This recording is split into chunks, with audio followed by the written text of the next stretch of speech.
Welcome to the Widows Collective, where grief meets hope, healing, and community.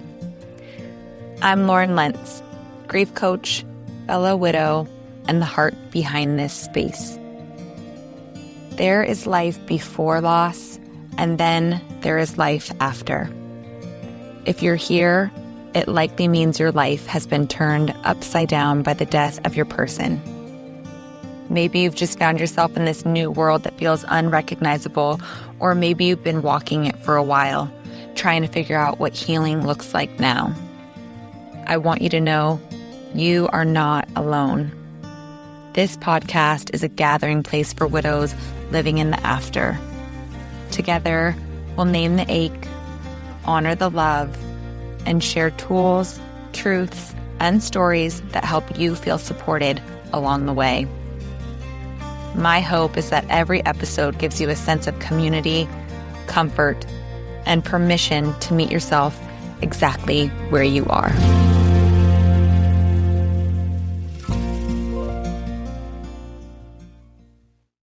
Hello, and welcome back to the Widows Collective. Today's episode is the beginning of a series that I've been sitting with for a while now because it comes up over and over again. And I have to say, putting this series into words has been humbling, to say the least. If I'm being honest, it's been a little frustrating because on the surface, when we talk about identity loss after the death of a spouse, it sounds like something that could be relatively straightforward to talk about, even something you might be able to explain in a single episode. You lose your partner. Your life is turned upside down. So of course you've changed, and it makes sense that you are no longer able to recognize yourself. But the more I sat with it, listened to the women I work with, reflected on my own personal experience, the more obvious it became that it's not that simple at all. It's layered, it's complex, and it doesn't fit neatly into one explanation. And truth be told, it may not even fit cleanly into a 3-part series.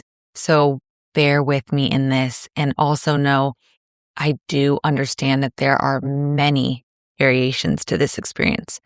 So instead of trying to simplify something that is not simple, this is my attempt to slow it down and break this rupture of self into pieces that can actually be felt and understood. To sit inside the vastness of what identity loss can feel like after the death of a spouse. To normalize what comes up for so many of us, and hopefully to name it in a way that meets you inside your own lived experience. Because one of the hardest parts of this is not just what you're feeling. And often it's not that you don't have language for it. It's that the language you do have doesn't feel like it fully holds what you're living. So let's begin here. There are phrases I hear often in widowhood and that I said myself. They sound something like, "A piece of me died when he did. I don't know who I am anymore. I'm so lost. I don't recognize myself inside my own life." And this episode is meant to sit with you there, not to move you away from it, not to reinterpret it too quickly, but to stay close to the real heartbreak of what it is to live inside this place of dismantling, where life as you knew it has been pulverized and you're left feeling like a stranger in your own home. Because for many widows, this does not feel metaphorical. It feels like something in you died the day that they did. And beginning to understand what is happening underneath it helps us make sense of why it does feel the way that it does.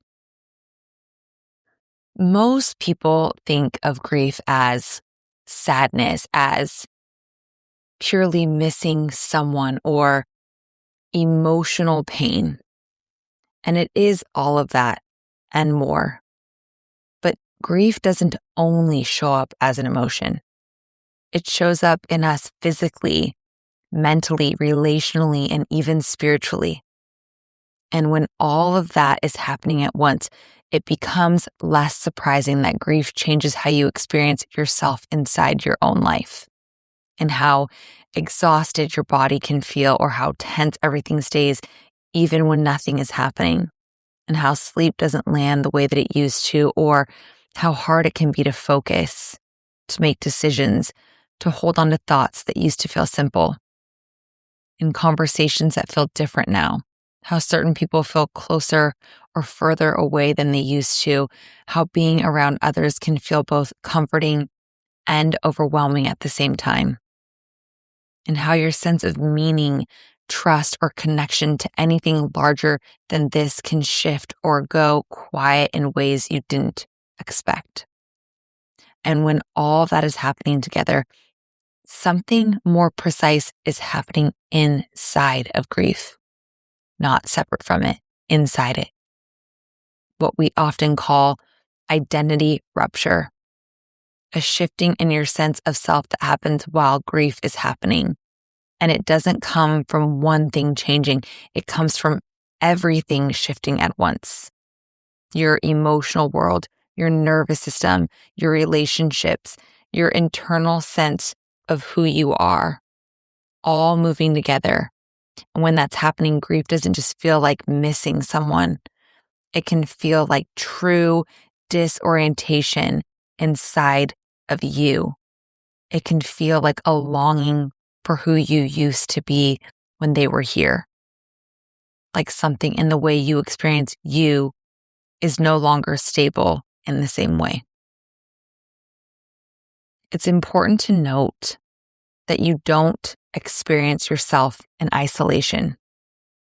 Who you are isn't something that forms alone. It's shaped in relationships since the day you were born. It's shaped in being seen and being known over time, and the way someone responds to you again and again across the ordinary rhythm of life. And in long-term partnership, that becomes even more concentrated because your spouse isn't just someone you love. They are a part of how you experience life. They are a part of how you experience yourself. There is a version of you that only really exists inside that relationship. It's not something that is always so obvious, but it's in the everyday rhythm of it.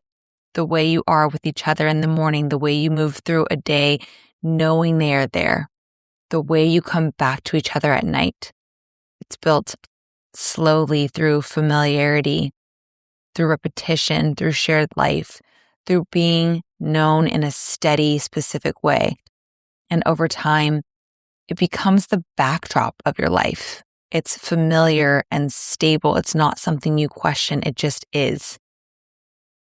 When they die and that entire relational system disappears, not slowly, not in pieces, but all at once, the person who knew you in a way no one else did is suddenly ripped away from you. The one who witnessed the everyday versions of you, the unfiltered, tired, quiet, ordinary you, is no longer there. The cadence you built your life inside of is gone. That internal we you move through the world with is no longer there. It's absent. And what's left is not immediate understanding. It's complete confusion and chaos, because your nervous system doesn't just lose a person, it loses the structure that it was organized around.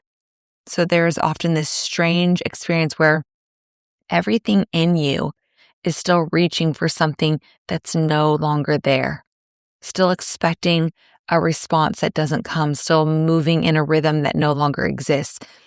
And instead of feeling anchored in a familiar sense of self, you can start to really feel untethered here.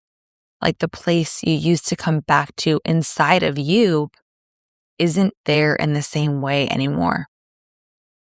And underneath that is another layer, not the part of grief we usually recognize first, but something physiological in long-term attachment. Your nervous system doesn't just bond emotionally with the partner. It learns them, their presence, their voice, the way they move through the house, the way your body settles when they're near. And over time, those things become part of your internal sense of safety. So when they die, your nervous system isn't just registering the feelings of sadness, it's registering absence. The person that your system had been organized around has vanished.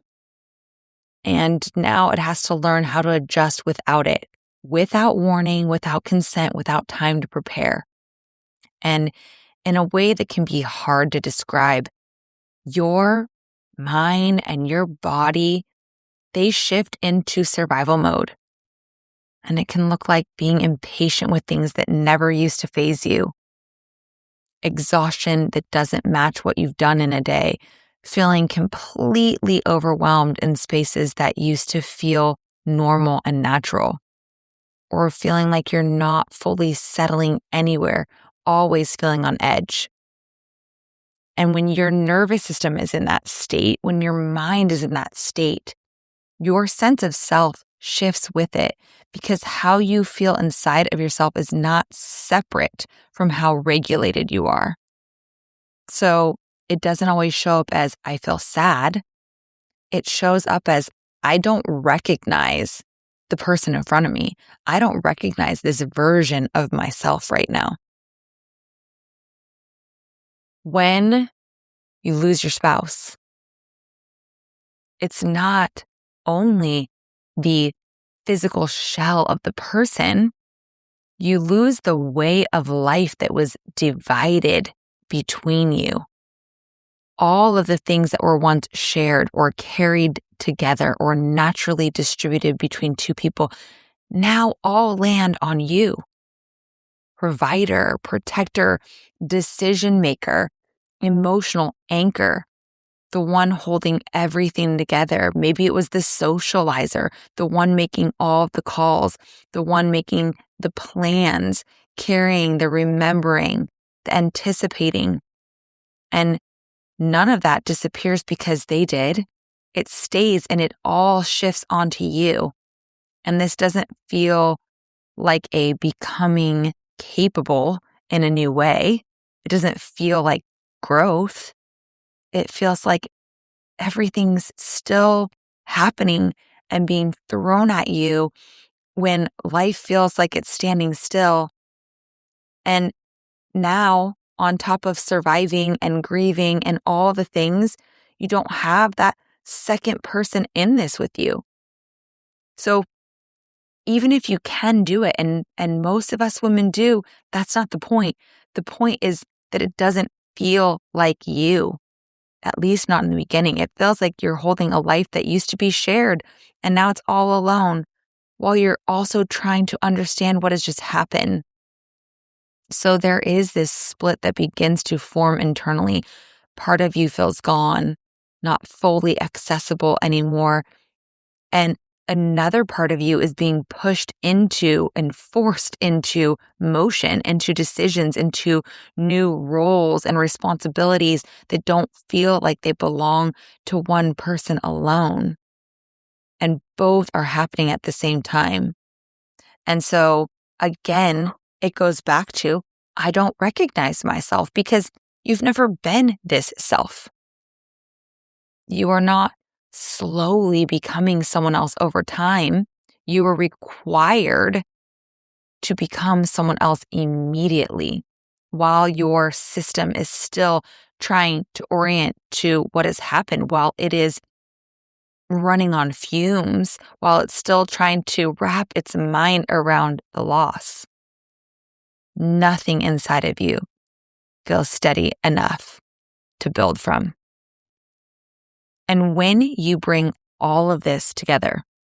The loss of the relational system, the nervous system disruption, the collapse of shared identity, the shift in roles, the loss of reflected self. Oh my gosh, just sitting in that for a second.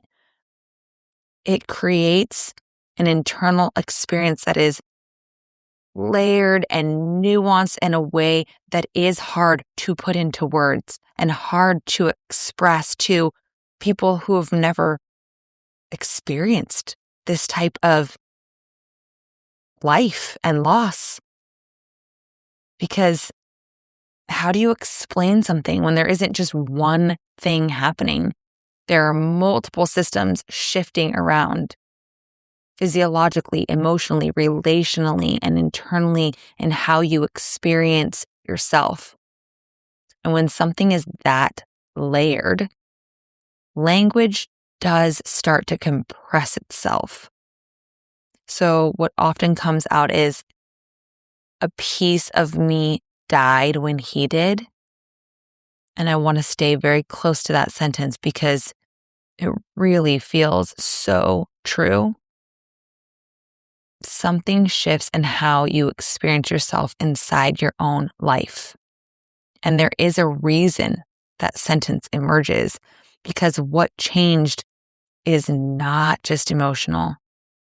It is structural, it is relational, it is physiological, it is mental, it is spiritual.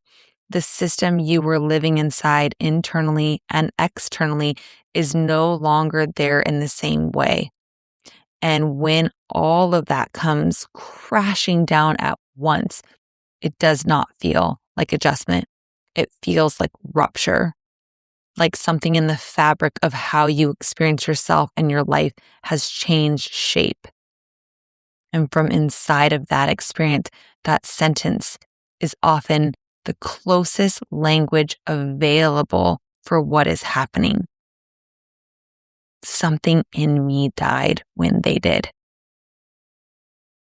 If this is your experience, the version of you that existed when they were alive, there is nothing about that is exaggerated. There is nothing about that is wrong. What you are feeling has so many dimensions and complexities, layers. It has logic beneath it, even if it doesn't feel that way from the inside. And the reason we start here is not because this is where we stay, but because you deserve to understand what is actually happening before we try to make any meaning of it.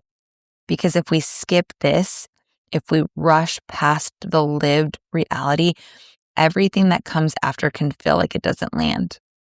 So in this series, we're going in order. Today was all about naming the internal experience of identity loss itself. In the next episode, we'll look at what happens when this internal experience meets the outside world and the outside world's expectations, and why the pressure to return to normal can actually deepen our own disorientation. And then in the third episode, we will very gently and compassionately explore what begins to emerge when you stop trying to fix or resolve all this too quickly and instead start relating to it differently. But for now, if it feels like a piece of you died when he did, there is a reason it feels that way, and you are not imagining it. We're just going to understand that first. Until next episode, sending you tons of love and big hugs. You've been listening to the Widows Collective. I'm Lauren Lentz, and it means so much to me that you spent this time here today. If you found comfort or connection in today's episode, I invite you to please subscribe, leave a rating, or share it with someone who might need a little support. You can also follow me on Instagram at I'm Sorry We're Friends and join my email list at laurenlentz.com to explore my one-to-one grief coaching, group program, retreats, and other tools designed to help widows navigate loss with understanding and guidance. I hope you'll join me next week for another conversation where we'll continue exploring grief, healing, and ways to reimagine life after loss. I'm sorry you're here, and I'm so grateful that you are. Thank you for being a part of this community. Your presence is an act of courage and self-compassion, and I'm honored to walk this path alongside you.